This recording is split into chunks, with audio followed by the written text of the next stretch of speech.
नमस्कार। हमारा आज का विषय है तीन ताल। तीन ताल तबले का अत्यंत प्रचलित ताल है। तीन ताल शास्त्रीय संगीत में एक अपना अलग स्थान रखता है। राग हो चाहे छोटा ख्याल बड़ा ख्याल, जिस तरीके की भी आप, चाहे फिल्मी गीत हो, फिल्मी गीत में भी इसे नादिन निन्ना के नाम से ये बहुत प्रचलित है। तो तीन ताल आज आपको तबले पे मैं सिखाऊंगा, बताऊंगा कैसे बजाना है, उसकी उंगली का रख रखाव कैसे है। और इसमें सबसे पहले मैं आपको बताऊंगा कि इन सभी तालों में जो भी चिन्हों का प्रयोग होता है, जैसे मैथ्स में, गणित में प्लस माइनस डिवाइड, ये सारी चीज़ें जो है यूज होती हैं, उसी तरीके से तबले में भी बहुत सारे चिन्हों का प्रयोग किया जाता है। जैसे कि सबसे पहले मैं बता रहा हूँ आपको, ताल जब आप लिखते हैं तो उसमें सबसे पहला जो मात्रा होता है, कह सकते हैं एक नंबर का जो मात्रा होता है आपका, उस मात्रे में नीचे क्रॉस लगाया जाता है। तो उस क्रॉस का ये महत्व है, आप जैसा कि स्क्रीन पे भी देख सकते हैं, ये क्रॉस जो है प्रथम ताली कह सकते हैं, पहली ताली कह सकते हैं, या फिर हम इसे सम भी कहते हैं। सम यानी कि दैट्स ए स्टार्टिंग पॉइंट, किसी भी ताल का एक पहला मात्रा या उसे जहां से हम शुरुआत कर रहे हैं, इसको ये डिनोट करता है। दूसरा, जहां पर दो लिखा है, दूसरे विभाग में ही दो लिखा है, तो दो का मतलब होता है दूसरी ताली। फिर उसी तरह आपको मिलेगा शून्य, जीरो। जीरो का मतलब होता है खाली, खाली यानी कि ब्रेक। तो वो भी मैं बता दूंगा कि ताली और खाली का दिखाने का तरीका क्या है। तो जीरो का मतलब होगा खाली, उसके बाद आएगा थ्री, तो थ्री जहां पर होगा वो थ्री का मतलब होगा तीसरी ताली।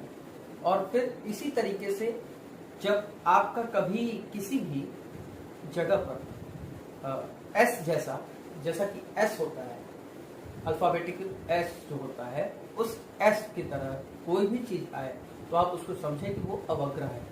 अवग्रह क्या है? अवग्रह कह सकते हैं कि जैसे कहीं हम ताल बजा रहे हैं, मान लीजिए कि हम बजा रहे हैं तिहाई। तिहाई में कुछ जगहों पर गैप आता है, तो मात्रे का गैप आता है, जैसे कि धा धा टे टे, धा धा तुम ना, धा आ आ आ। तो ये आ जो हमने बोला, ये गैप है, इसमें बजाना नहीं है, ये गैप है, खाली कह सकते हैं, ये जगह छूटा हुआ है, यहाँ पर हमें तबला नहीं बजाना है। तो इसका मतलब यही हुआ। और ये आप स्क्रीन पे भी देख सकते हैं कि मैंने साइन के बारे में सारी चीजें बताई है, क्रॉस क्या है, टू क्या है, जीरो क्या है, थ्री क्या है। तो आइए अब हम लोग स्टार्ट करते हैं अपना ताली देने का। सबसे पहले ताली हमें देना है, तो ताली हमें देना है कैसे? अपना बायां हाथ नीचे रखिए और दाहिना हाथ ऊपर रखिए। और इसमें सबसे पहले ताली मतलब क्या हुआ? ताली बजाना आप जानते हैं, ये ताली बजाना, ठीक है। खाली जब आपका, जैसे मान लीजिए जीरो आ रहा है, तो जीरो में खाली जो होगा, आप अपने राइट हैंड को, मतलब आप अपने सीधे हाथ को दाहिनी ओर झुकाइए, अपने दाहिनी ओर झुकाइए, इस तरीके से। ये आपका खाली दिखा रहा है, ठीक है। तो अब जैसे हम तीन ताल की ताली दे रहे हैं, तो तीन ताल की ताली पहले हम मात्रा के हिसाब से देंगे। 1 2 3 4 5 6 7 8 9 10 11 12 13 14 15 16 1। ये हुआ मात्रा के हिसाब से मैंने ताली देकर बताया कि ये कैसे। अब आपने देखा कि मैंने एक से स्टार्ट किया और एक पे ही लाके फिर से इसको एंड किया, खत्म किया। तो इसका मतलब है, जहां पर क्रॉस है, वो क्रॉस का मतलब यही होता है कि आप पहले वाले से स्टार्ट करके फिर एंड जो है करें पहले वाले पे ही। तो कोई भी ताल लिखने के बाद उसका जहां पर अंत होता है उस ताल का, उसके बाद हम लोग धार लगा करके नीचे क्रॉस लगा देते हैं कि हमने क्रॉस वाले साइन से ही स्टार्ट किया था और क्रॉस वाले ही साइन से हमने इसको खत्म कर दिया। तो अब मैं आपको ताली दे करके बताऊंगा ठा लय में। ठा लय में मैं ताली दे करके आपको बताऊंगा। तो पहले हमारा बोल क्या है आप ये समझ लें। धा धिन धिन धा, धा धिन धिन धा, धा, तिन, तिन, ता, ता, धिन, धिन, धा। ये हुआ हमारा बोल। ये 16 मात्रा का बोल है और 4 विभाग। तो 4 विभाग कैसे बटा है वो भी मैं आपको बता देता हूँ। 4 मात्रा आप अलग अलग कर लें। 4 मात्रा, 4 मात्रा, 4 मात्रा, 4 मात्रा, मतलब 4 into 4, मतलब 4 विभाग का, फिर 4 का डिवाइड किए हुए। तो 4 into 4 इक्वल टू 16। ये 16 मात्रा होता है। तो 4 का डिवाइड 4 पार्ट में हम इसको कर लेंगे। और जहां 4 मात्रा खत्म होता है उसके बाद एक लाइन लकीर खींची जाती है। फिर उसके बाद 4 मात्रा लिखने के बाद फिर लकीर खींची जाती है। तो जहां लकीर है तो वो समझिए कि वो एक विभाग है। ये मैं सिंपल शब्दों में आपको बता रहा हूँ कि 4 मात्रे के बाद आप एक लकीर खींचे, ये आपका होगा कि ये आपका एक विभाग है। उसी तरीके से दूसरा, तीसरा, चौथा आपको बनाना है। तो अब मैं आपको ताली ठा का देने जा रहा हूँ 3 था। धा, धिन, धिन, धा, धा, धिन, धिन, धा, धा, तिन, तिन, ता, ता, धिन, धिन, धा, धा। ये हमारा ठाल है। ठाल है का आप देख सकते हैं कि जैसा कि आप देख सकते हैं कि स्क्रीन पे भी ठाल है दिखाया जा रहा है, वो आप नोट कर सकते हैं।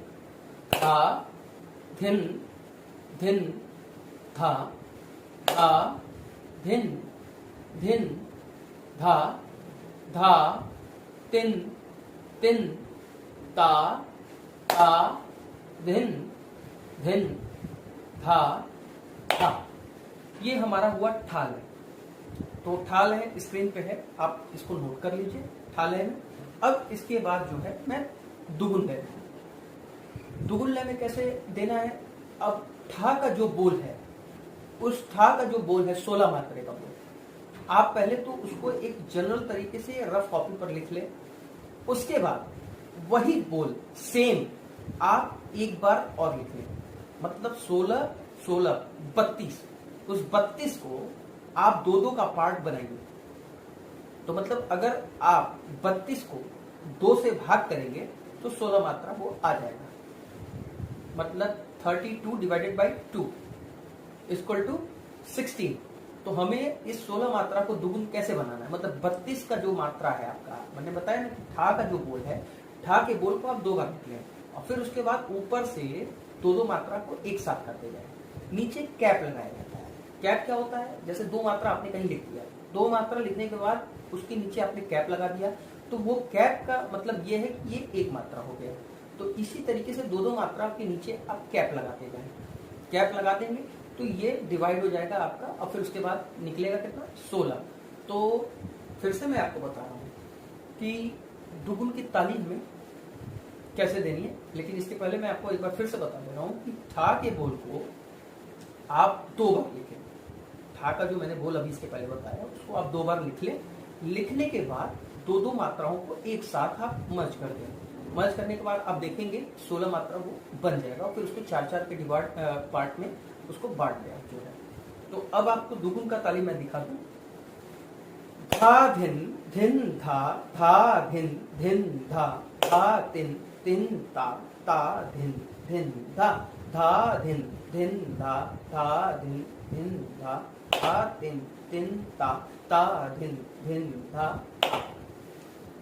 अगर आपको थोड़ा जल्दी लगाओ तो मैं आपको और धीरे कम लय में जो है, कम स्पीड में मैं आपको बताता हूँ। धा, धिन, धिन, धा, धा, धिन, धिन, धा, धा, तिन, तिन, ता, ता, धिन, धिन, धा, धा, धिन, धिन, धा, धा, धिन, धिन, धा, धा, तिन, तिन, ता, ता, धिन, धिन, धा, धा। तो आप दुगुन देख सकते हैं स्क्रीन पे, मैंने लिख करके बताया है, आप इसको भी नोट कर लें। सबसे पहले ठा लिखिए, मात्रा विभाग ताली खाली के साथ, फिर उसके बाद आप जो है दुगुन लिखें। तो दुगुन में आप देख लीजिए कि मैंने कैसे कैसे कैसे कैसे लिखा है। 2-2 का मात्रा एक साथ मैंने जोड़ दिया, मतलब 2-2 शब्दों को मैंने एक साथ जोड़ करके उसको एक-एक मात्रा में बना दिया है। तो आइए मैं आपको बजा करके दिखाता हूँ कि 3 ताल बजेगा कैसे। सबसे पहले तो मैं आपको तबले का ऊपर का जो पार्ट है मैं बता दूँ। ये किनारे जो आप देख रहे हैं ये चाटी है, ये जो गुथा हुआ देख रहे हैं ये गजरा है, फिर ये जो आप देख रहे हैं बीच में सफ़ेद रंग में ये लौ है और ये स्याही है। इसी तरह से बाएं में आप देखिए ये चौड़े पट्टी है जैसे कि इसमें है, लेकिन ये चौड़े होने की वजह से इसका नाम है गोट। गोट मतलब गोटा भी कह सकते हैं, और गोट चौड़ा होता है गोटा, इस वजह से इसका नाम गोट रखा गया है। ये है मैदान। मैदान इस वजह से क्योंकि इसमें जो सफ़ेद वाला है ये थोड़ा इसकी थिकनेस जो है कम है और इसमें जो है इसकी थिकनेस ज़्यादा है, इस वजह से इसका नाम मैदान है। और ये आपका स्याही है, दोनों में सेम है। ठीक है, तो अब मैं आपको बजा कर बताता हूँ। सबसे पहले तो आप उंगली देख लीजिए कि मैं उंगली कैसे रखता हूँ। आपका जो राइट हैंड है, राइट हैंड में जो अंगूठा है, अंगूठे के बगल में जो 2 उंगलियां हैं उसको आप सीधा रखें। उसके बाद जो ये चौथी उंगली है इसको आपको यहाँ से मोड़ के रखना है, और ये और अंगूठा, छोटी उंगली और ये अंगूठा सीधे रखना है आपको। और ये जो मुड़ा हुआ आपका उंगली है ये आपका लौ के ऊपर रखना है। और बाएं हाथ में क्या करना है, बाएं हाथ में जो आपका ये कलाई के कॉर्नर वाला ये पोर्शन है ये आपको स्याही के बाएं पे, स्याही के कॉर्नर पे रखना है। तो अब हम बजाएंगे सबसे पहले धा। तो इसमें धा बजाने के लिए दोनों का प्रयोग करना है, दाहिने का भी और बाएं का भी। तो उंगली तो आपको मैंने बताया कि कैसे रखना है, ये देख लीजिए। ये पीछे से आपका हाथ उठा रहना चाहिए और इसमें धा जो बजेगा वो चाटी पे बजेगा। ये आपका चाटी है और ये आपका लौ है। तो धा जो बजेगा इसमें चाटी पे बजेगा। और बाएं में क्या बजाना है हमें, देखिए 1 2 1 2 1 2, मतलब ये एक के बाद एक बजेगा। धा में भी बजेगा और धिन में भी बजेगा, धा में भी बजेगा, धिन में भी बजेगा। ठीक है, तो अब हम सबसे पहला वर्ड बजाएंगे धा। धा में मैंने इसका यूज किया धा। फिर हम बजाएंगे धिन। धिन हम लोग लौ पे बजाएंगे। ये देखिए धा धिन धिन धा धा धिन धिन धा धा धिन। तो 3 मैंने कैसे बजाया, 3 लौ पे बजाया मैंने, लेकिन 3 में आप ये सीधा रखिए, इसको फ्लैट सीधा, तो थोड़ा आवाज अच्छा आएगा। धिन धा धिन धिन धा धा धिन धिन धा धा धिन धिन धा धा धिन धिन धा। धा, ता और ना ये हम लोग चाटी पे बजाएंगे। धा, ता और ना चाटी पे बजेगा। धिन और तिन, धिन तिन ये सारे जो शब्द हैं ये लौ पे बजेंगे। तो जहां पर